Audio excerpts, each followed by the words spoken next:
नैना एक छोटी बच्ची थी। उसे रोज अपनी दादी से कहानी सुनना अच्छा लगता था। उसे परियों की कहानियां बहुत पसंद थी।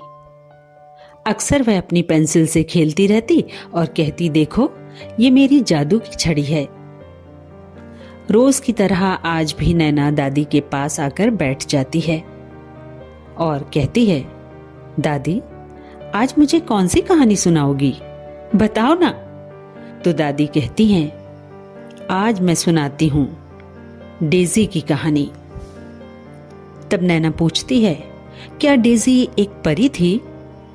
तो दादी कहती हैं, नहीं, डेजी परी तो नहीं थी, लेकिन डेजी की दुनिया को एक परी ने बदल दिया था।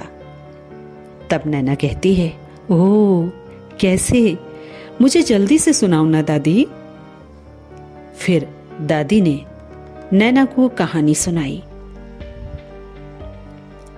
बहुत समय पहले की बात थी। एक छोटे से राज्य में डेजी नाम की एक लड़की अपनी सौतेली माँ और 2 बहनों के साथ रहती थी। डेजी बहुत सुंदर और समझदार थी, लेकिन उसकी सौतेली माँ और बहनें उससे नफरत करती थीं। वो डेजी से सारे घर का काम करवाती थीं और अक्सर उसको डांटा करती थीं। बेचारी डेजी सारा काम भी करती और किसी से कुछ नहीं कहती। एक दिन उनके घर राज्य के दरबार से एक शाही राजदूत आया और कहा, महाराज ने राजकुमार के जन्मदिन के अवसर पर सभी को आमंत्रित किया है, खास तौर पर राज्य की सभी युवतियों को, क्योंकि शाही दावत में राजकुमार अपने जीवन साथी को चुनेंगे। इसलिए इस राज्य की सभी अविवाहित युवतियां विशेष रूप से आमंत्रित हैं। शाही राजदूत का संदेश पाकर डेजी की दोनों सौतेली बहनें खुशी से झूम उठी। डेजी भी यह सब देख रही थी। वह भी शाही दावत पर जाना चाहती थी, लेकिन उसकी सौतेली मां सोचती है कि डेजी तो इतनी सुंदर है, अगर ये शाही दावत पर गई तो राजकुमार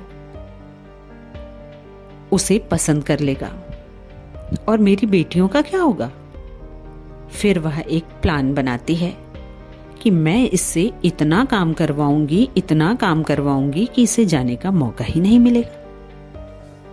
फिर वह डेजी को कपड़ा देती है और कहती है, मेरी बेटियों के लिए सुंदर ड्रेस बनाओ। तब डेजी पूछती है, और मैं क्या पहनूंगी मां? तो सौतेली मां उसे डांट देती है और कहती है, तुम्हें भी जाना है तो चले जाना, ऐसे ही, और हां, जाने से पहले सारे बगीचे की सफाई करना, समझी? डेजी उदास हो जाती है और चुपचाप वह अपनी सौतेली बहनों की ड्रेस बनाने लगती है। वह उनके लिए बहुत सुंदर ड्रेस बनाती है। उसकी दोनों सौतेली बहनें वो सुंदर ड्रेस पहनकर शाही दावत में चली जाती हैं। उदास डेजी बगीचे में चली जाती है और रोने लगती है कि इतना सारा काम मैं कैसे करूंगी और इस हाल में शाही दावत में कैसे जाऊंगी। तभी एक तितली ये सब देख रही थी। वो फौरन एक सुंदर परी के रूप में बदल जाती है। डेजी पूछती है, तुम कौन हो? सुंदर परी कहती है, मैं इस बगीचे में तितली बनकर घूमने आई थी। वैसे मैं तुम्हारी मदद कर सकती हूँ। और फिर सुंदर परी अपनी जादू की छड़ी से सारा बगीचा साफ करके सुंदर बना देती है और वह डेजी को एक बहुत सुंदर गाउन देती है और डेजी को एक राजकुमारी में बदल देती है। डेजी खुश हो जाती है। वह परी को शुक्रिया कहती है। तब परी कहती है, डेजी ध्यान रहे, रात 12 बजे से पहले तुम्हें वापस आना होगा, क्योंकि रात 12 बजे मेरी शक्तियां खत्म हो जाती हैं। रात 12 बजे तुम अपने रूप में वापस आ जाओगी, इस बात का ख्याल रखना।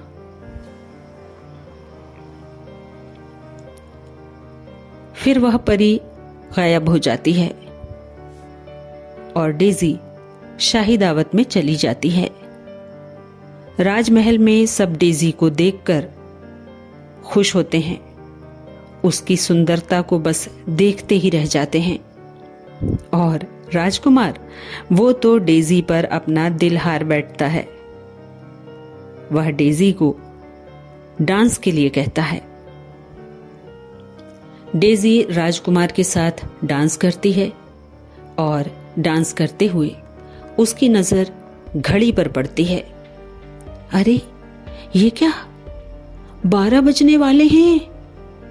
डेजी घबरा कर वहां से घर की तरफ भागती है। भागते हुए रास्ते में उसकी अंगूठी गिर जाती है।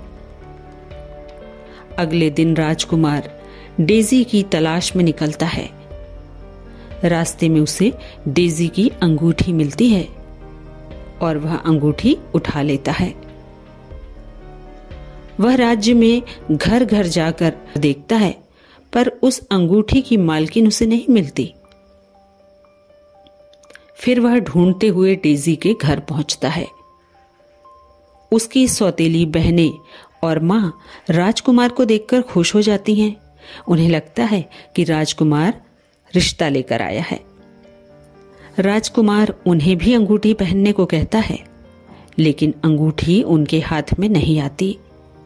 फिर राजकुमार की नजर एक तरफ गुमसुम खड़ी डेजी पर पड़ती है। वह डेजी को अंगूठी देता है और कहता है, क्या आप इसे ट्राई करेंगी?